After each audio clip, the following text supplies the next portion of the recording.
بسم اللہ الرحمن الرحیم اللہم صلی علی محمد وعلی آل محمد وبارک وسلم رب اشرح لی صدری ویسر لی امری واحلل عقدۃ من لسانی یفقہوا قولی واجعل لی وزیرا من اہلی آمین یا رب العالمین۔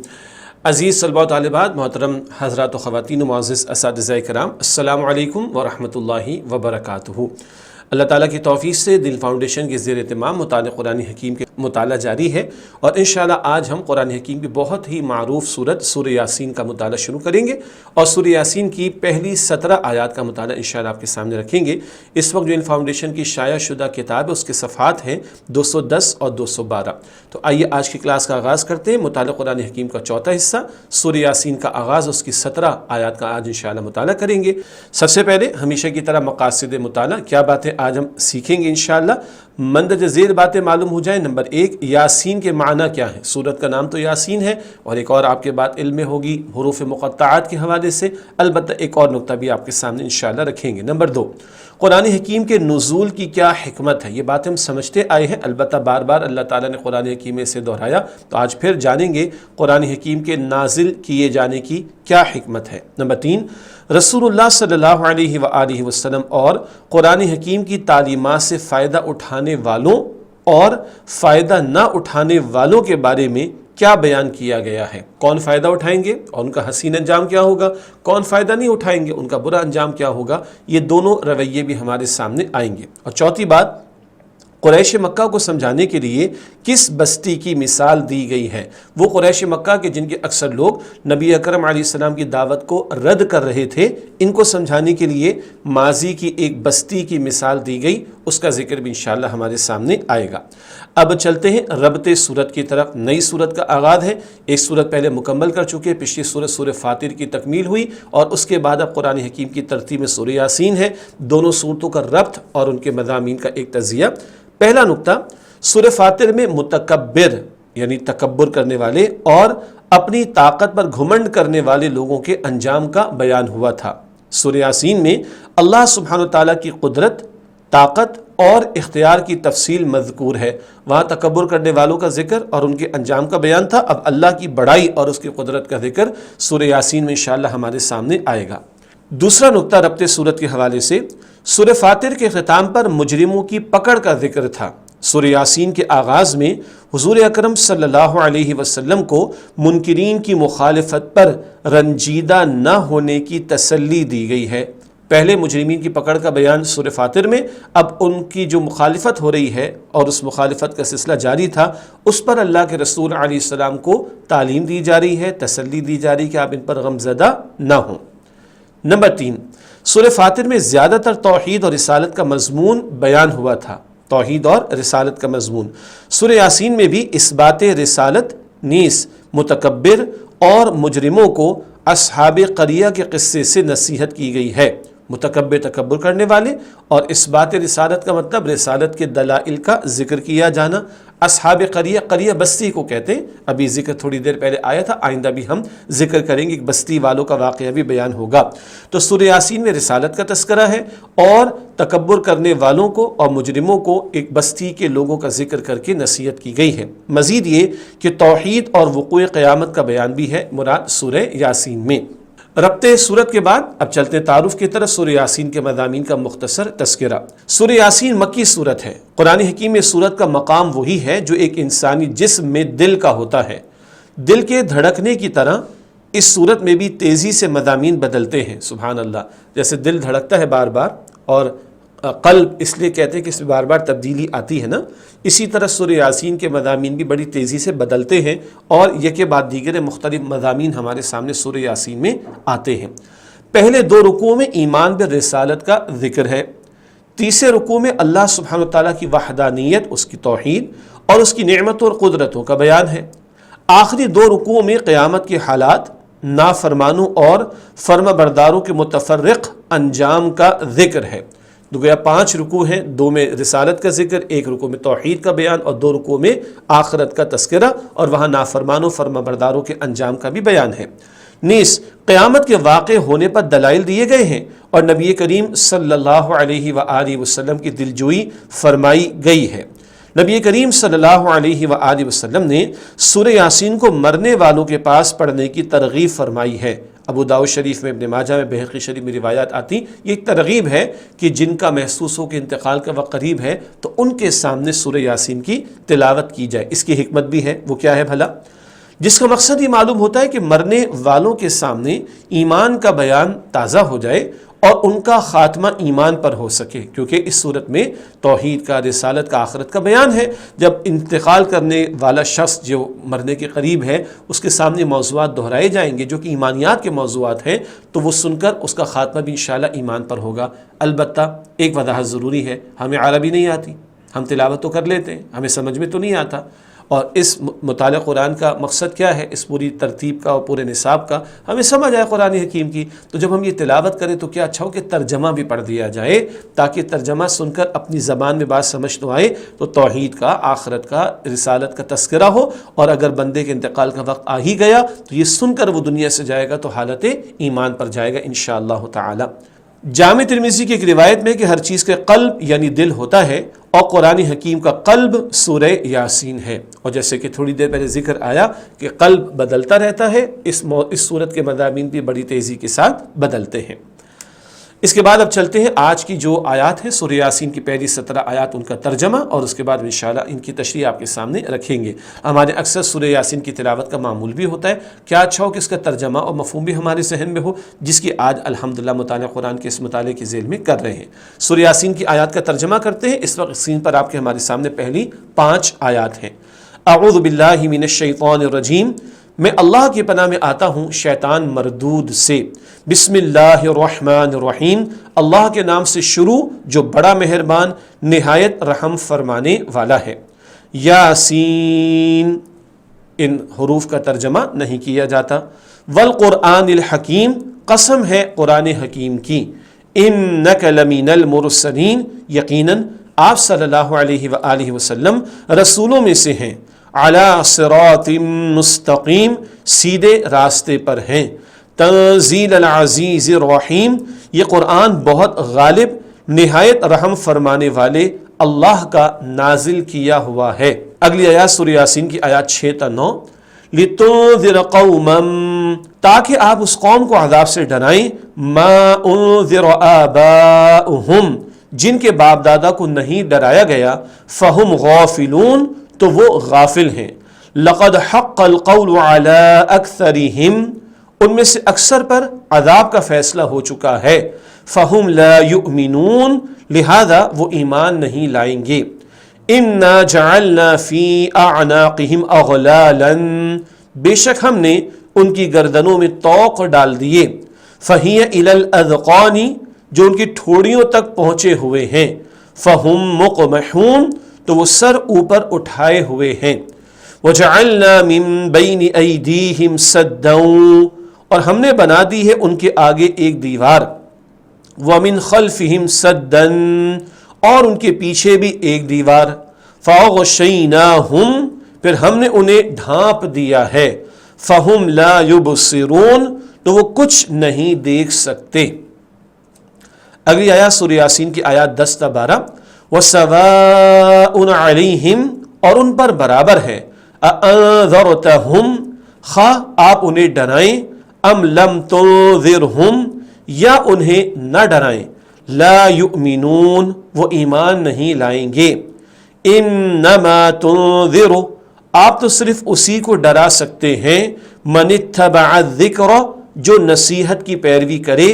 وخشی الرحمن بالغیب، اور رحمان سے بغیر دیکھے ڈرے. فبشرہ بمغفرۃ، تو آپ اسے خوشخبری دے دیجئے مغفرت کی. واجر کریم، اور عزت والے اجر کی. انا نحن نحیی الموتى، بے شک ہم ہی مردوں کو زندہ کریں گے. ونکتب، اور ہم سب لکھ رہے ہیں. ما قدموا، جو اعمال انہوں نے آگے بھیجے. وآثارہم، اور جو انہوں نے پیچھے چھوڑے. وَكُلَّ شَيْءٍ أَحْصَيْنَاهُ فِي إِمَامٍ مُبِينٍ، اور ہم نے ہر چیز کا واضح کتاب لوح محفوظ میں احاطہ کر رکھا ہے. اگلی آیات سورہ یاسین آیات 13 تا 15. وَاضْرِبْ لَهُمْ مَثَلًا، آپ ان کے لیے ایک مثال بیان کیجئے. اصحاب القریہ، بستی والوں کی، اذ جاءها المرسلون جب ان کے پاس رسول آئے، اذ ارسلنا الیہم اثنین جب ہم نے ان کی طرف 2 رسول بھیجے، فکذبوہما تو انہوں نے دونوں کو جھٹلایا، فعززنا بثالث پھر ہم نے تیسرے رسول سے ان کی مدد فرمائی، فقالوا انا الیکم مرسلون تو انہوں نے فرمایا بے شک ہم تمہاری طرف بھیجے گئے ہیں، قالوا بستی والوں نے کہا ما انتم الا بشر مثلنا کہ تم تو بس ہماری طرح کے بشر ہو، وما انزل الرحمن من شیء اور رحمان نے کچھ نازل نہیں فرمایا، ان انتم الا تکذبون تم تو صرف جھوٹ بول رہے ہو۔ اس کے بعد سورہ یاسین کی آیات 16 اور 17، قالوا رسولوں نے فرمایا ربنا یعلم ہمارا رب جانتا ہے، انا الیکم لمرسلون کہ بے شک ہم تمہاری طرف رسول بنا کر بھیجے گئے ہیں، وما علینا الا البلاغ المبین اور ہمارے ذمے تو صرف واضح طور پر پیغام پہنچا دینا ہے۔ یہ سورہ یاسین کی 17 آیات کا ترجمہ ہوا۔ اب انہی کی تشریح انشاءاللہ آپ کے سامنے رکھیں گے۔ آغاز کرتے ہیں پہلی آیت سورہ یاسین کی۔ یاسین ان کا ترجمہ نہیں کیا جاتا، ان کو حروف مقطعات ہم کہتے ہیں۔ آئیے اس کی تشریح کرتے ہیں۔ یاسین کے معنی مشہور قول کے مطابق یہ حروف مقطعات ہیں۔ حروف مقطعات کا علم اللہ سبحانہ و تعالیٰ کے پاس ہے۔ یاد دہانی کا ایک جملہ، مقطعات کا مطلب قطع کرنا، یعنی علیحدہ علیحدہ کر کے پڑھنا، تو ان حروف کو ہم علیحدہ علیحدہ کر کے پڑھتے ہیں۔ حروف مقطعات کا علم اللہ سبحانہ و تعالیٰ کے پاس ہے۔ یہ اللہ سبحانہ و تعالیٰ اور رسول اللہ صلی اللہ علیہ وآلہ وسلم کے درمیان ایک راز ہے۔ البتہ بعض مفسرین نے اس کے معنی اے انسان یا کامل انسان یا اے سردار بیان کیے ہیں، جس سے مراد سیدنا حضرت محمد مصطفیٰ صلی اللہ علیہ وآلہ وسلم ہے۔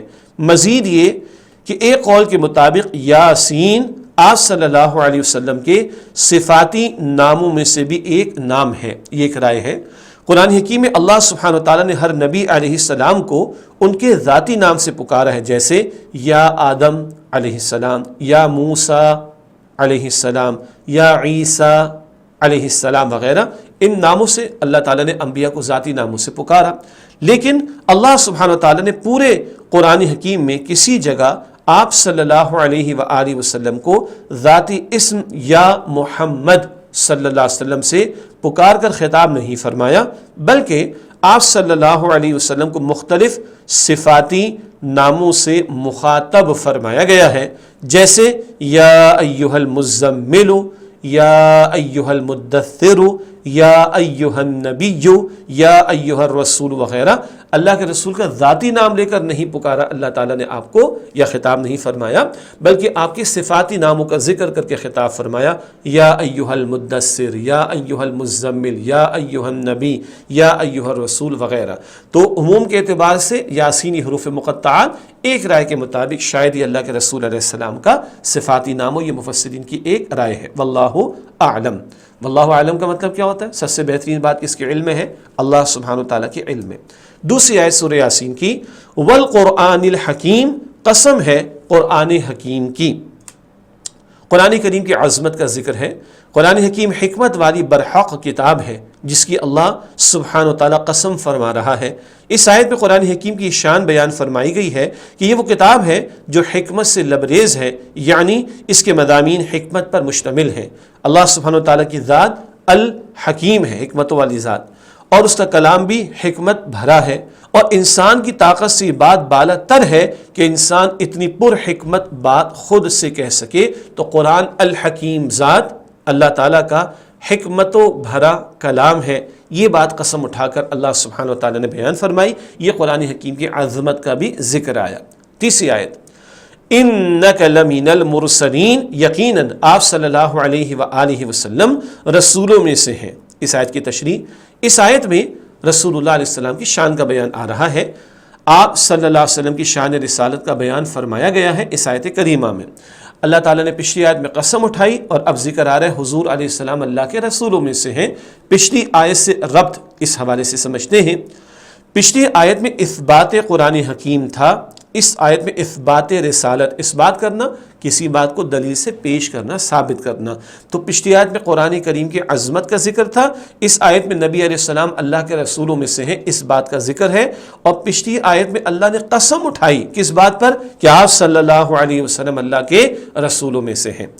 گویا یہ بات بیان کی جا رہی ہے کہ آپ صلی اللہ علیہ وآلہ وسلم اللہ سبحانہ وتعالی کے رسول ہیں، کیونکہ اتنا عمدہ کلام صرف ایک رسول ہی وحی کے ذریعے پیش فرما سکتے ہیں۔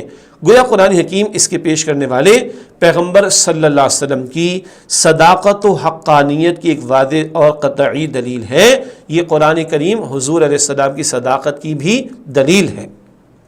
آیت نمبر 4، علی صراط مستقیم، سیدھے راستے پر ہیں۔ اس کا ترجمہ ہوا آیت نمبر 4 کا، تشریح کرتے ہیں۔ رسول اللہ صلی اللہ علیہ وسلم کی مزید شان کا بیان۔ آپ صلی اللہ علیہ وسلم کا طریقہ انتہائی سیدھا اور اللہ رب سبحانہ تعالیٰ کی رضا تک پہنچانے والا راستہ ہے۔ جو طریقہ آپ لے کر آئے وہ سیدھا ہے اور وہ اللہ کی رضا تک پہنچانے والا، یہ صراط مستقیم کا بیان ہے۔ آپ صلی اللہ علیہ وسلم صراط مستقیم کی رہنمائی فرماتے ہیں۔ گویا آپ صلی اللہ علیہ وسلم کی سچی اتباع صراط مستقیم پر چلنا ہے۔ تو گویا جو آپ کی اتباع کر رہا ہے وہ صراط مستقیم پر چل رہا ہے، اور صراط مستقیم کیا ہے؟ وہ ہے اللہ کے رسول علیہ السلام کی اتباع کرنا، اللہ کے رسول علیہ السلام کی پیروی کرنا، اللہ کے رسول علیہ السلام کے نقش قدم پر حتی الامکان چلتے چلے جانا۔ علمی بات، ابتدائی 4 آیات میں اثبات قرآن حکیم اور رسالت مآب صلی اللہ علیہ وسلم کا بیان تھا۔ یہ اس بات کا ذکر پہلے بھی آیا۔ تو پہلی 4 آیات میں قرآن کریم کا اثبات اور رسول اللہ علیہ السلام کی رسالت کا اثبات یعنی ثبوت پیش کیا گیا، جبکہ آیات 5 تا 12 تک قرآن حکیم سے فائدہ اٹھانے والوں اور فائدہ نہ اٹھانے والوں کا بیان ہے۔ اب جو آیات ہم پڑھ رہے ہیں، اگلی آیت، آیت نمبر 5 سے لے کر آگے آیت نمبر 12 تک، ان آیات میں قرآن کریم سے فائدہ اٹھانے والے اور فائدہ نہ اٹھانے والے لوگوں کا کردار بیان ہو رہا ہے۔ سورہ یاسین کی آیت نمبر 5، تنزیل العزیز الرحیم، یہ قرآن بہت غالب، نہایت رحم فرمانے والے اللہ کا نازل کیا ہوا ہے۔ اللہ تعالیٰ کی 2 صفات کا ذکر فرما کر نزول قرآن کا تذکرہ ہے۔ اس آیت کی تشریح، اللہ سبحانہ و تعالیٰ کی مذکورہ صفات کا قرآن حکیم سے تعلق۔ کیا صفات سے تعلق ہے؟ 2 صفات کون سی آئیں؟ عزیز اور رحیم۔ ان 2 صفات کا تعلق نزول قرآن حکیم کے ساتھ کیا ہے بھلا؟ آئیے سمجھتے ہیں۔ نمبر 1، اللہ سبحانہ و تعالیٰ العزیز یعنی زبردست ہے، اور اللہ سبحانہ وتعالیٰ کا کلام یعنی قرآن حکیم بھی غالب ہو کر رہے گا۔ اللہ زبردست غالب ہے، اللہ کا کلام بھی غالب ہو کر رہے گا، سبحان اللہ۔ نمبر 2، اللہ سبحانہ وتعالیٰ الرحیم ہے، اور قرآن حکیم اللہ سبحانہ وتعالیٰ کی رحمت کے حصول کے طریقے سکھاتا ہے، سبحان اللہ۔ اللہ رحیم ہے اور قرآن حکیم اللہ کی رحمت کے حصول کے طریقے سکھاتا ہے۔ اور ایک اور بات ہم سب کو معلوم ہے، سورہ رحمان کے پہلے 2 الفاظ، یہ پہلی 2 آیات کیا ہیں؟ الرحمن علم القرآن، رحمان نے قرآن سکھایا۔ تو قرآن اللہ تعالیٰ کی رحمت کا مظہر بھی ہے اور اللہ تعالیٰ کی رحمت کے حصول کا ذریعہ بھی ہے۔ یہ تو ان 2 صفات کا قرآن پاک کے ساتھ تعلق بیان ہو گیا۔ آگے چلتے ہیں۔ نزول قرآن حکیم، قرآن حکیم کا نزول 2 مرحلوں میں ہوا۔ یہ بات ہم پہلے سے پڑھتے آئے ہیں، مگر اللہ تعالیٰ نے خود نزول کا ذکر فرمایا تو اس بات کو ہم دہرا رہے ہیں۔ قرآن حکیم کا نزول 2 مرحلوں میں ہوا۔ نمبر 1، لیلۃ القدر میں قرآن حکیم کو لوح محفوظ سے آسمان دنیا پر ایک ہی رات میں نازل کیا گیا۔ یہ بات سورہ قدر میں بھی ہم نے پڑھی، انا انزلناہ فی لیلۃ القدر۔ تو قدر کی رات میں، شب قدر، پورے قرآن حکیم کو لوح محفوظ سے پہلے آسمان دنیا پر ایک ہی رات میں نازل کر دیا گیا، یکدم۔ نمبر 2، آسمان دنیا سے آپ صلی اللہ علیہ وسلم کے قلب مبارک پر قرآن حکیم تھوڑا تھوڑا کر کے 23 برس میں نازل ہوا۔ پہلے آسمان سے پھر تھوڑا تھوڑا کر کے 23 برس میں نبی اکرم علیہ السلام کے قلب مبارک پر نازل ہوا۔ یعنی ابتدا میں 13 برس مکہ مکرمہ میں نازل ہوا، جو قرآن حکیم کی مکی آیات و صورتیں کہلاتی ہیں عموماً۔ پھر ہجرت کے بعد 10 برس میں جو قرآن حکیم نازل ہوا وہ قرآن حکیم کی مدنی آیات و صورتیں کہلاتی ہیں عموماً۔ میں عموماً کیوں کہہ رہا ہوں کہ کبھی کبھی مکی صورتوں میں مدنی دور کی آیات شامل ہوتی، آگے مثال آ جائے گی 1-2 انشاءاللہ، اور کبھی کبھی مدنی صورتوں میں مکی دور کی آیات شامل ہوتی، مگر عموم کے اعتبار سے مکی صورتیں مکہ مکرمہ کے 13 برس اور مدنی صورتیں مدینہ شریف میں 10 برس میں نبی علیہ الصلوۃ والسلام پر نازل ہوئیں۔ تو 2 مرحلے قرآن حکیم کے یاد آ گئے ہمیں۔ قدر کی رات میں پہلے آسمان پر لوح محفوظ سے قرآن پاک کا نزول، اور پھر 23 برس میں تھوڑا تھوڑا کر کے نبی پاک علیہ السلام کے قلب اطہر پر قرآن حکیم کا نزول ہوا۔ آیت نمبر 6، لِتُنذِرَ قَوْمًا مَّا أُنذِرَ آبَاؤُهُمْ فَهُمْ غَافِلُونَ، تاکہ آپ اس قوم کو عذاب سے ڈرائیں جن کے باپ دادا کو نہیں ڈرایا گیا تو وہ غافل ہیں۔ یہ آیت نمبر 6 کا ترجمہ۔ اس کی تشریح کرتے ہیں، قرآن حکیم نازل کرنے کی حکمت، کیوں قرآن پاک نازل ہوا، ایک بہت اہم حکمت کا بیان اس آیت کریمہ میں، تاکہ آپ صلی اللہ علیہ وآلہ وسلم اس قوم کو ڈر سنائیں جن کے آباء و اجداد کو ڈرایا نہیں گیا، یعنی ان کی طرف کوئی نبی علیہ السلام نہیں بھیجے گئے اور وہ لوگ غفلت میں پڑے ہوئے ہیں۔ یہ اہم نقطہ آیا، صدیوں سے ان عربوں میں کوئی رسول نہیں آئے، اور اب ابراہیم علیہ السلام اور اسماعیل علیہ السلام کے 2500 برس کے بعد نبی اکرم علیہ السلام ان کے درمیان تشریف لائے ہیں، تو بتایا جا رہا ہے ان کو پہلے نہیں ڈرایا گیا، تو آپ ان کو ڈرائیں اللہ کی پکڑ اور عذاب سے۔ ایک فکری پہلو، اللہ سبحانہ و تعالیٰ جب کوئی نبی علیہ السلام دنیا میں بھیجتا ہے تو اس کی تعلیم اور ہدایت کے اثرات دور دور تک پھیلتے ہیں اور نسل در نسل چلتے رہتے ہیں۔ مراد ہے کہ ایک نبی علیہ السلام کی تعلیم ایک بڑے عرصے تک لوگوں کے درمیان جاری رہتی ہے۔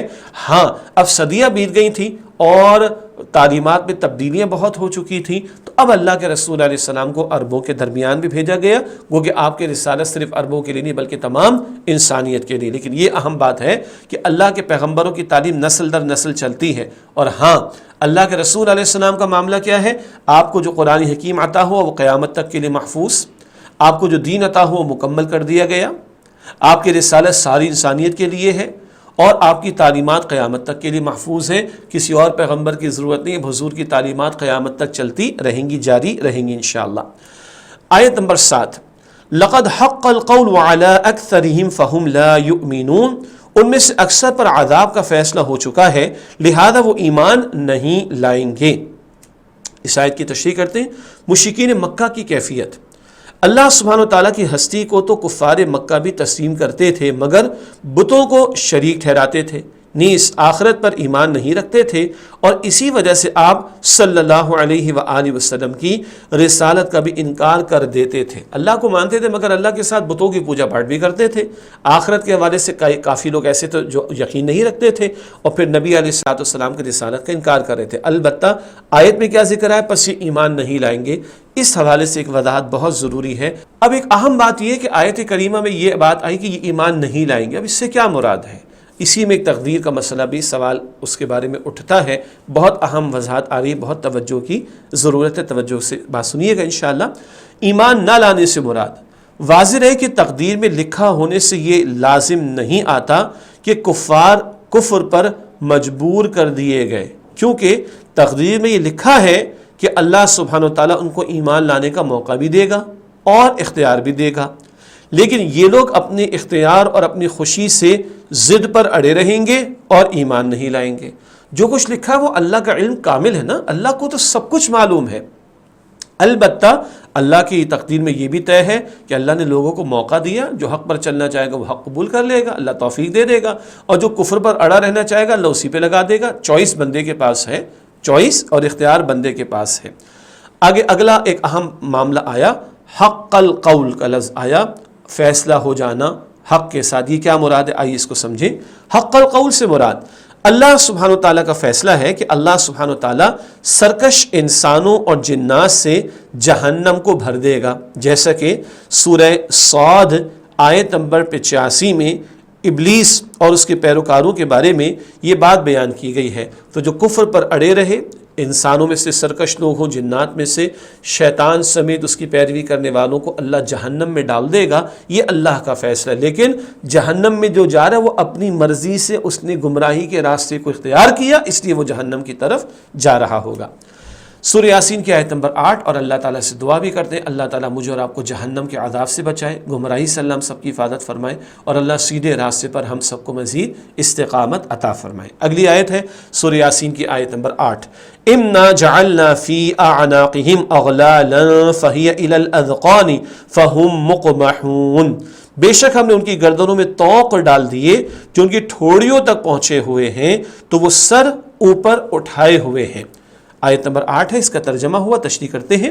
شان نزول، ایک دفعہ ابو جہل نے قسم اٹھائی کہ اگر اس نے حضور صلی اللہ علیہ وسلم کو نماز پڑھتے دیکھ لیا تو پتھر سے سر مبارک کو چور چور کر دے گا، معاذ اللہ۔ یہ دشمنان اسلام جو تھے ان کی باتوں کا ذکر کیا جا رہا ہے تاکہ پس منظر سمجھ میں آئے، البتہ معاذ اللہ بھی ہم سب ساتھ پڑھتے ہیں، اللہ کی پناہ۔ ایک دفعہ حضور صلی اللہ علیہ وسلم نماز ادا فرما رہے تھے تو یہ ایک بھاری پتھر اٹھا کر حضور صلی اللہ علیہ وسلم کی طرف بڑھا، جب پتھر مارنے کے لیے اٹھایا تو ہاتھ گردن کے ساتھ لگ کر رہ گیا اور پتھر ہاتھ کے ساتھ چپک گیا۔ وہاں سے واپس لوٹنے میں ہی سلامتی دیکھی، جب اپنے ساتھیوں کے پاس پہنچا تو سارا ماجرا انہیں بتایا۔ یہ سن کر ولید بن مغیرہ، یہ ایک اور مشرک سردار تھا، اٹھا اور کہا کہ اے ابو جہل تم تو ہوئی بزدل، میں جاتا ہوں، اور سر پھوڑ کر نہ آیا تو بات ہوئی، پھر بتانا مجھے، معاذ اللہ۔ جب وہ اس بری نیت سے نزدیک گیا تو اللہ سبحانہ و تعالیٰ نے بینائی سلب کر لی اور وہ اندھا ہو گیا۔ وہ نبی کریم صلی اللہ علیہ وسلم کی آواز سن رہا تھا لیکن اس کو نبی کریم صلی اللہ علیہ وسلم نظر نہ آتے تھے۔ اس نے بھی واپس آ کر اپنا قصہ سنایا تو ایک اور کافر غصے سے بے قابو ہو کر اٹھا اور کہنے لگا خدا کی قسم میں ان کے سر کو چور چور کروں گا، معاذ اللہ۔ وہ پتھر لے کر نزدیک پہنچا تو گھبرا کر پیچھے بھاگا اور غش کھا کے منہ کے بل گر پڑا، یعنی بے ہوشی اس پر طاری ہو گئی۔ ساتھیوں نے آ کر اٹھایا، پوچھا تم پر کیا بیتی؟ اس نے کہا مت پوچھو جو مجھ پر گزری ہے۔ جب میں ان کے قریب ہوا تو ایک بہت بڑا بیل دم لہراتا ہوا میرے سامنے آ کر کھڑا ہو گیا۔ مجھے لات و عزا کی قسم، یہ اپنی دیوی دیوتاؤں کی قسم اس نے اٹھائی، اگر میں قریب جاتا تو وہ بیل مجھے کچا چبا جاتا۔ ان واقعات کے ذیل میں بھی یہ بات لکھی ہے کہ یہ آیت کریمہ ان واقعات کے ذیل میں نازل ہوئی۔ مراد کیا ہے؟ ان کی گردنوں میں طوق اللہ تعالیٰ نے ڈال دیے جو ان کی ٹھوڑیوں تک پہنچے ہوئے ہیں اور وہ سر اوپر اٹھائے ہوئے ہیں اور وہ آنکھیں ان کی پھٹی کی پھٹی رہ گئیں۔ یہ تو ان واقعات کے تناظر میں ایک بات ہے۔ ایک اور بات جو مفسرین نے بیان فرمائی وہ یہ ہے کہ ضد میں اڑ گئے ہیں اور حق قبول نہیں کرتے اور تکبر میں آ کر گردنیں اکڑا کر چلتے ہیں اور حق کو رد کرتے ہیں تو پھر کیا ہوگا؟ تباہی ہی ان کا مقدر ہوگی۔ اس کے بعد اگلی آیت ہے سورہ یاسین کی آیت نمبر 9، وَجَعَلْنَا مِن بَيْنِ أَيْدِيهِمْ سَدًّا وَمِنْ خَلْفِهِمْ سَدًّا فَأَغْشَيْنَاهُمْ فَهُمْ لَا يُبْصِرُونَ، اور ہم نے بنا دی ان کے آگے ایک دیوار اور ان کے پیچھے بھی ایک دیوار، پھر ہم نے انہیں ڈھانپ دیا ہے تو وہ کچھ نہیں دیکھ سکتے۔ آیت نمبر 9 کا ترجمہ ہوا، اس کی تشریح کرتے ہیں۔ فائدہ نہ اٹھانے والوں کی مثال، قرآن حکیم اور رسول اللہ صلی اللہ علیہ وسلم کی تعلیمات سے فائدہ نہ اٹھانے والوں کی مثال ان لوگوں کی سی ہے جن کے سامنے اور پیچھے جہالت کی دیوار کھینچ دی جائے اور اوپر سے غفلت کا پردہ ڈال دیا جائے کہ وہ حق کو نہ دیکھ سکتے ہیں اور نہ ہی سن سکتے ہیں۔ کیا ہے مثال جو اللہ تعالیٰ دے رہا ہے؟ ان کے سامنے پیچھے جہالت کی دیوار ہے، یہ ماضی کے لوگوں سے سبق حاصل نہیں کرتے، سامنے دلائل موجود ہیں، حق قبول کرنے کو تیار نہیں، غفلت ایسی طاری ہو گئی ہے کہ اب ان کو نہ کچھ سجھائی دیتا ہے اور نہ کوئی بات ان کو سمجھ آتی ہے۔ یہ تو ہے اس آیت کے تعلق سے ان لوگوں کا تذکرہ جو جہالت کی ضد میں اڑ گئے تو حق سے محروم کر دیے گئے۔ البتہ اس آیت کریمہ کا ایک خاص ایک اور پہلو بھی ہے جو آپ کے سامنے ہم رکھیں گے، علمی بات۔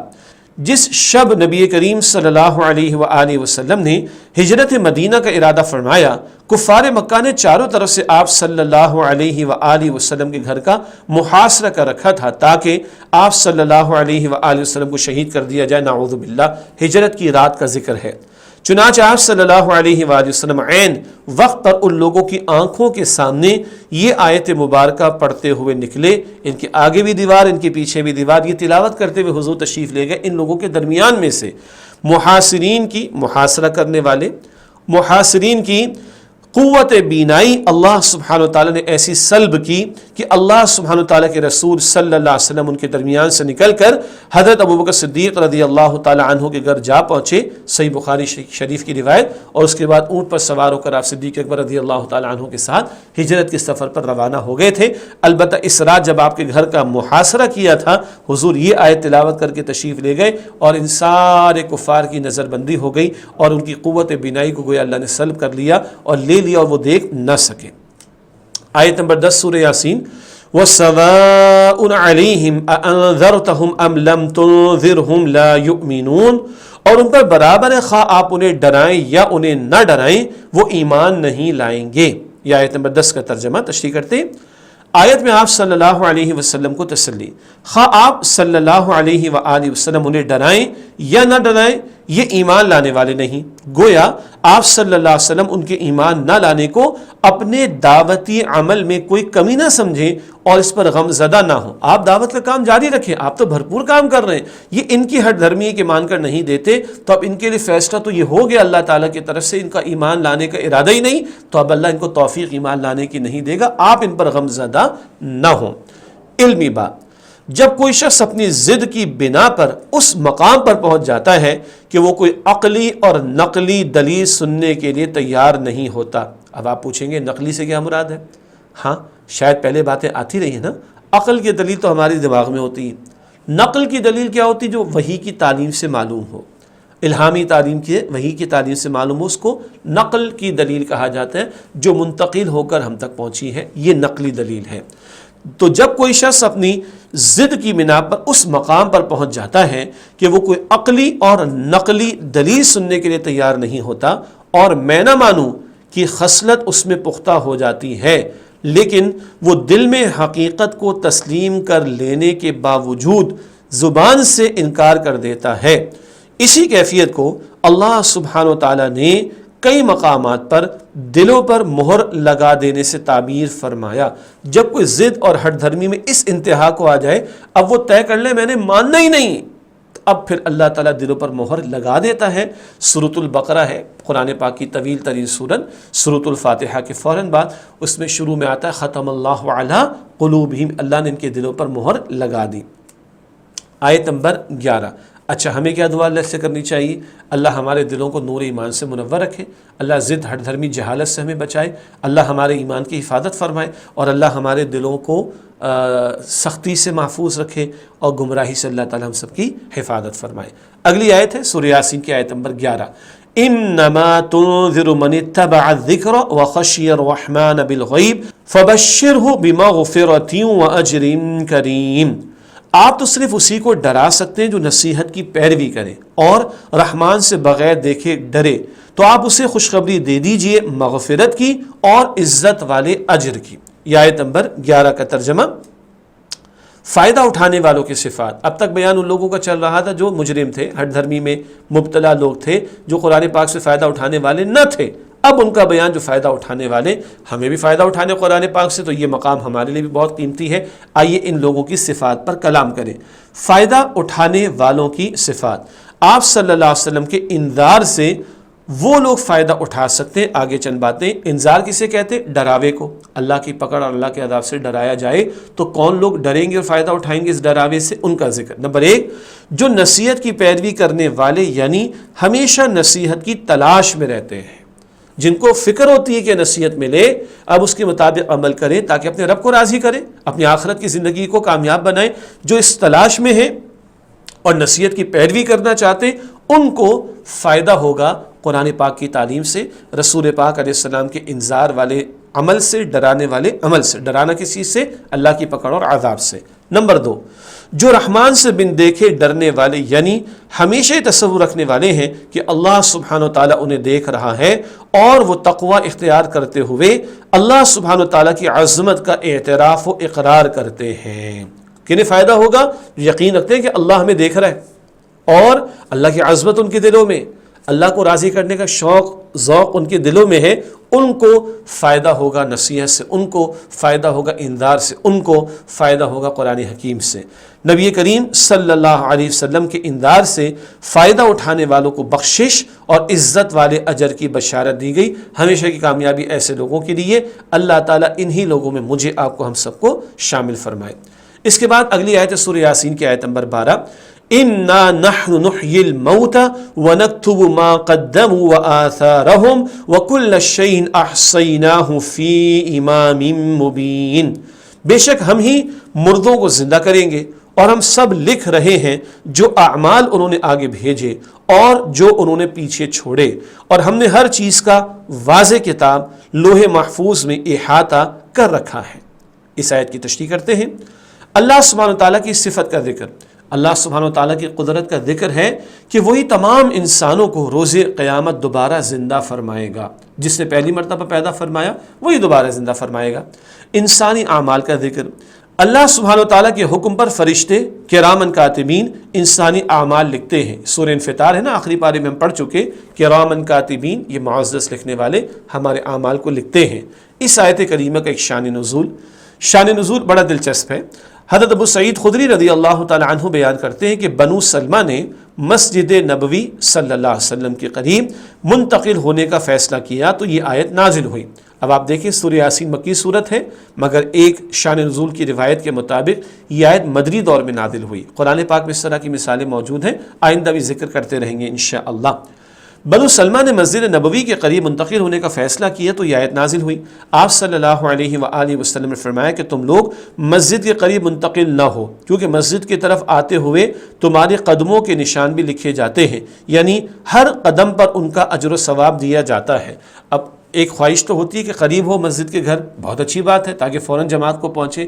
ایک تعلیم یہ مل رہی کہ اگر دور ہے تو جتنے قدم چل کر آؤ گے تمہارا اجر اتنا زیادہ بڑھے گا۔ تو ان کے جو اعمال ہیں اور ان کے جو ما قدموا و آثار، جو انہوں نے آگے بھیجا اسی میں، اور جو انہوں نے پیچھے چھوڑا، اس سب کے لکھے جانے کا بیان۔ تو یہ بندہ قدم چل کر جو مسجد کی طرف جاتا ہے اس کا بھی اجر لکھا جاتا ہے۔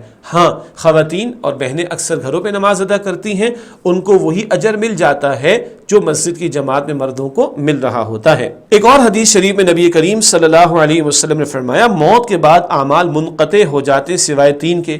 بندے کا انتقال ہوا، اعمال نامہ بند، لیکن 3 اعمال کا سلسلہ جاری رہتا ہے اجر کے اعتبار سے۔ نمبر 1 صدقہ جاریہ، ایسا کام جس سے اللہ کی مخلوق کو مستقل فائدہ پہنچے، مسجد کی تعمیر، پانی کا انتظام، درخت لگا دینا وغیرہ۔ نمبر 2 علم نافع، ایسا علم لوگوں کو سکھائے جس سے بعد میں بھی لوگ اس شخص کے مرنے کے بعد فائدہ اٹھائیں تو بھی اجر ملتا رہے گا۔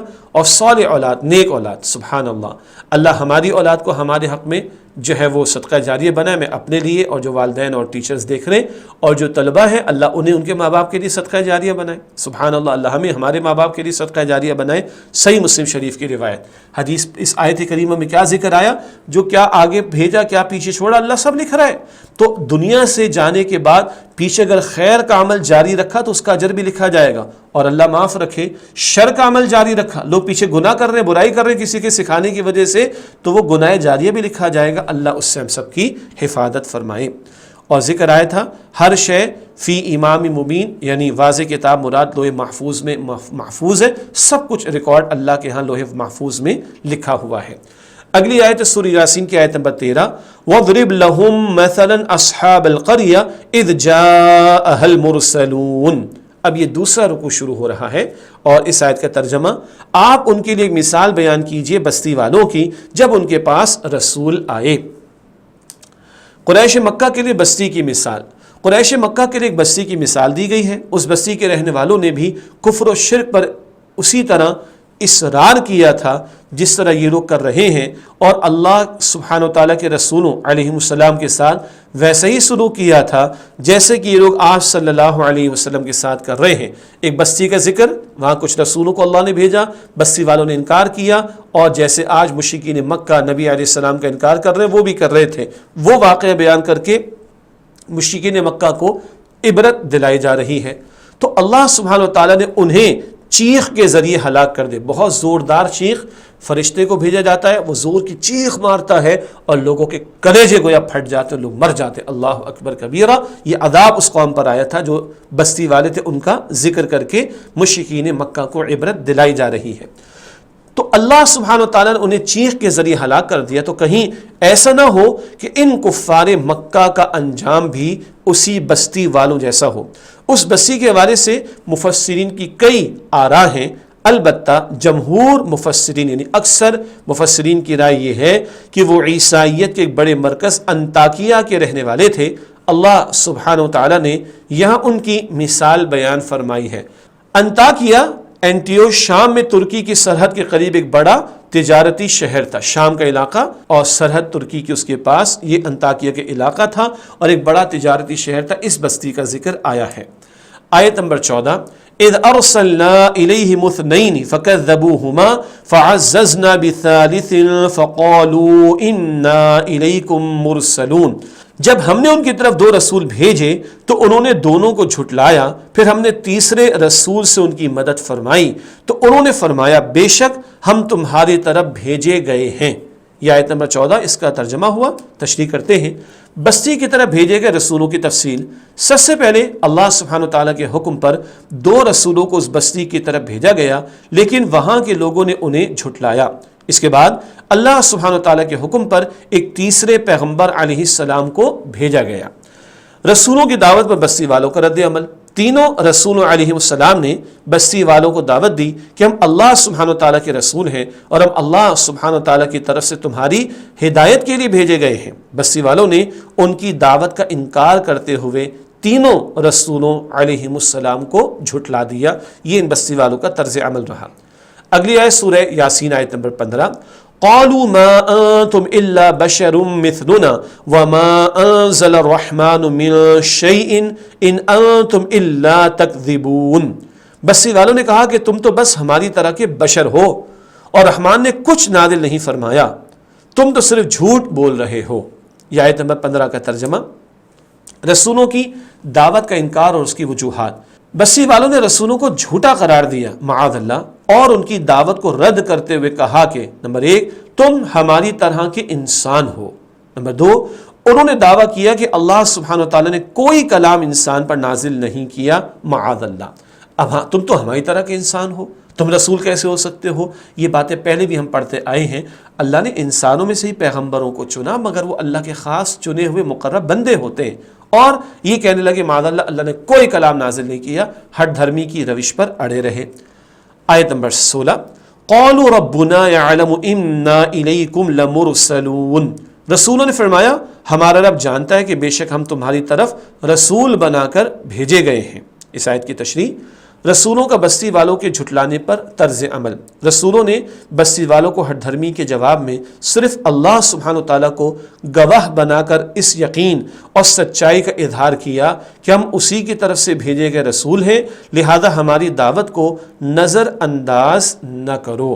پیغمبر سمجھا رہے ہیں ان کو اور بتا رہے ہیں کہ ہم تو اللہ کے سچے رسول ہیں، اس دعوت کو رد نہ کرو جو ہم تمہارے سامنے پیش کر رہے ہیں. آج کی کلاس کی آخری آیت ہے سورہ یاسین کی آیت نمبر 17 وَمَا عَلَيْنَا إِلَّا الْبَلَاغُ الْمُبِينُ. اور ہمارے ذمے تو صرف واضح طور پر پیغام پہنچا دینا ہے. یہ آیت نمبر 17 کا ترجمہ. اس کی تشریح کرتے ہیں. رسولوں کی طرف سے اپنی ذمہ داری کا بیان. رسولوں علیہ السلام نے فرمایا کہ ہمارے ذمے تو پیغام حق واضح طور پر پہنچا دینا ہے، یعنی منوانا اور ایمان کے لیے کسی کو مجبور کرنا ہماری ذمہ داری نہیں.